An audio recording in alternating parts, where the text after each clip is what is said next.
Welcome to Shiva కవరి బోటెక్. ఈరోజు వచ్చేసి మనము బీరకాయ పచ్చడి ఏ విధంగా చేసుకుందామో నేర్చుకుందాము. వీటి కోసము కొన్ని నువ్వులు వేయించి పక్కన పెట్టి చల్లార్చుకోవాలి. అదేవిధంగా పచ్చిమిర్చి, వెల్లుల్లి, జీలకర్ర, కొద్దిగా ఆయిల్ వేసి ఆయిల్లో వేయించి పక్కన పెట్టుకోవాలి. తర్వాత బీరకాయ ముక్కలు, టమాటా ముక్కలు, కొద్దిగా చింతపండు, కొద్దిగా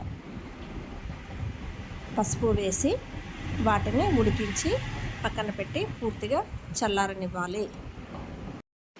ఇప్పుడు నువ్వులు మిక్సీలో వేసి పొడి చేసుకోవాలి. ఆ తర్వాత పచ్చిమిర్చి, వెల్లుల్లి, జీలకర్ర కలిపిన కొంచెం ఉప్పు వేసి వాటిని మిక్సీలో వేసి మెత్తగా రుబ్బుకోవాలి.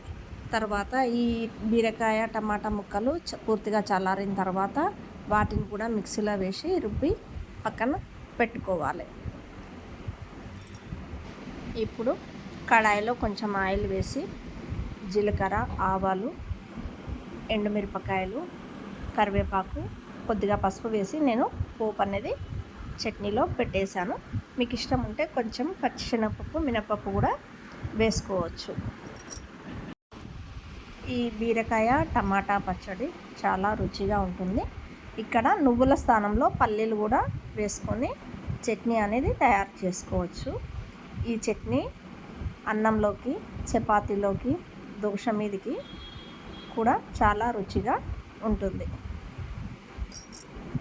ఒకసారి ట్రై చేసి చూడండి.